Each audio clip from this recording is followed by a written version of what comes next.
Essa casa foi projetada em 1942, terminada em 45, anos da guerra. Isso tem que ser levado em conta, é muito importante, porque foi um tempo em que se construiu pouco, se construiu muito pouco. E nesse tempo, a arquitetura moderna não era popularizada. Havia poucos arquitetos modernos trabalhando em São Paulo, com clientela própria.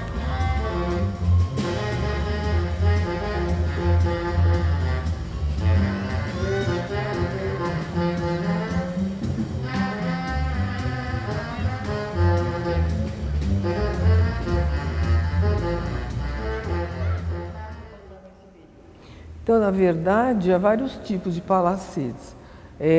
Há um que é de muito luxo, que é mais ou menos inspirado nos hôtels particuliers de Paris, que são mais urbanos, são famílias que têm mais social, mais atividade social. E outro tipo que é a casa um pouco semi-rural, onde havia uma separação maior da vida privada com relação aos empregados, onde havia hora para tudo.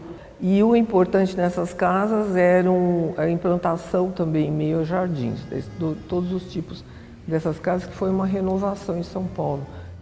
Sobretudo esse casal é um casal emblemático, porque é a filha de um imigrante casando com um quatrocentão. Foi a primeira aliança que houve entre a fortuna saída da indústria e da grande agricultura junto à fortuna ou a um renome das famílias tradicionais. E eles, quando foram fazer sua casa, evidentemente quebraram a cabeça. Que tipo de casa? Tem que ser uma casa solarenga grande. Embora a gente não tenha filhos, tem que ser uma casa patriarcal.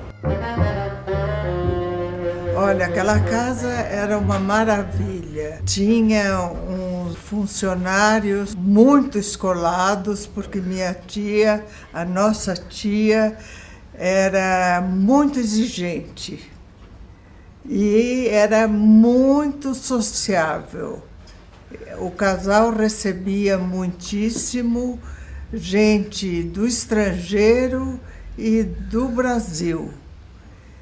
Eu sempre fui uma pessoa muito disciplinada, então é por isso que eles me acolhiam, porque lá era um museu, né? Não podia se mexer em nada, não podia quebrar nada, mas eles me permitiam convidar amigos no fim de semana, mas no jardim, não dentro de casa, no jardim.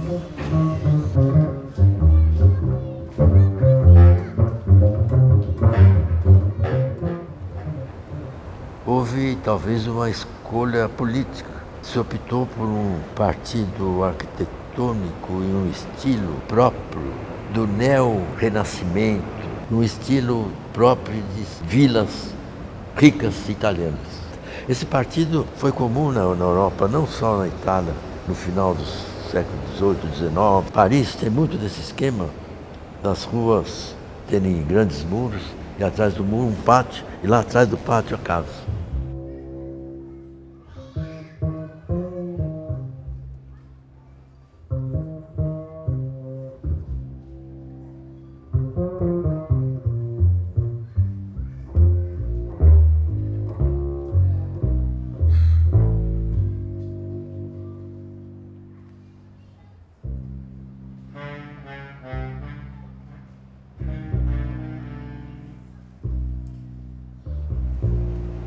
Esse grande pátio na frente, então, era o distribuidor, localizando, evidentemente, a parte residencial, a parte nobre nos fundos, a parte de habitação de repouso seria a esquerda.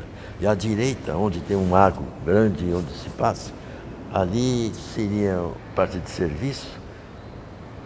Essa era a parte da cozinha e onde tem o restaurante hoje em dia. E aqui tinha os quartos das camareiras, depois tinha copeiro, Tinha Cozinheira. cozinheira, Motorista. ajudante cozinheira, lógico, mordomo, era italiano. Não, Dimitri. Não, era grego. O Dimitri que era grego. Ah, grego.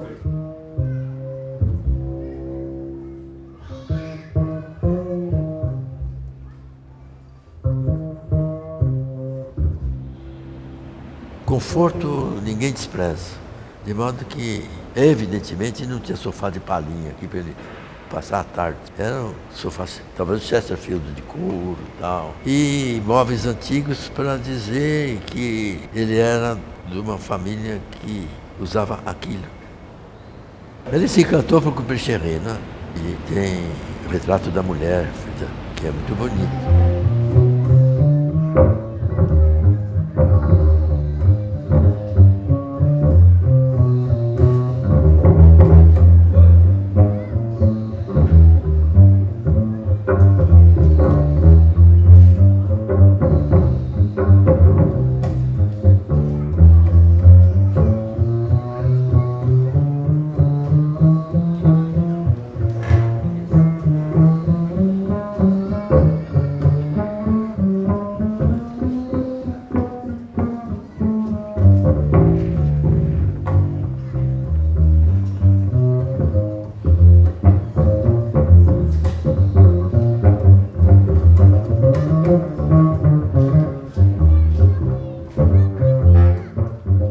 Fábio Prado, na verdade, foi um prefeito extremamente importante.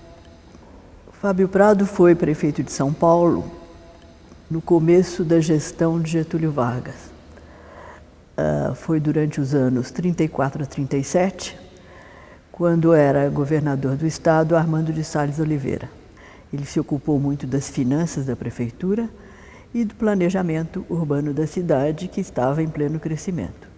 E nisso ele apoiou-se no plano das avenidas de Prestes Maia, que data de 1929. Então o que ele fez? Deu início à abertura dessas avenidas. Avenida Rebouças, Avenida 9 de Julho. E ele também criou, o que foi talvez a criação dele de mais impacto, foi o Departamento de Cultura, e convidou Mário de Andrade para ser o chefe do Departamento de Cultura. Foi na sua gestão que foi criada a Biblioteca Municipal, não só criada, como o início da construção. Então, pensando no local que ele escolheu para fazer sua residência, é oportuno lembrar-se dessa vocação que ele deu à cidade para crescer em direção à região sudoeste. O próprio Jockey Club, que ele era muito ligado e que antecedeu a construção dessa casa, já estava nessa mesma direção.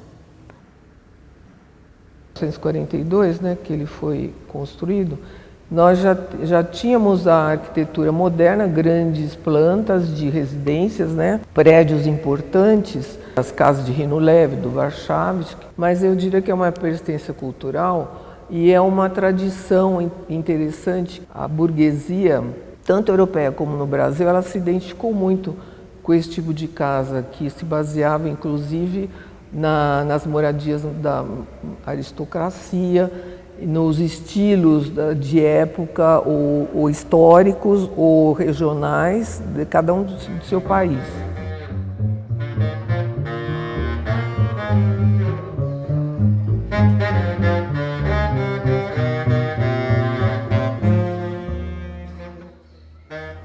De modo que surgiu essa casa, que é a única de São Paulo, e a única que tem assim um jeito diferente e tal. Eu mesmo presenciei 2 vezes as pessoas passando na rua e uma senhora fazendo sinal da cruz, pensando que fosse igreja. Nos acabamentos não tem ostentação, que os Matarazos da vida lá na Avenida Paulista tiveram, de trazer, por exemplo, balaústres de mármore torneado da Itália. Isso daí é de cimento, pintado de cal. Não houve requinte de acabamento. Tijolo, cal e areia, não tem nada de especial. O que é de especial foi o partido arquitetônico, a mensagem.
Música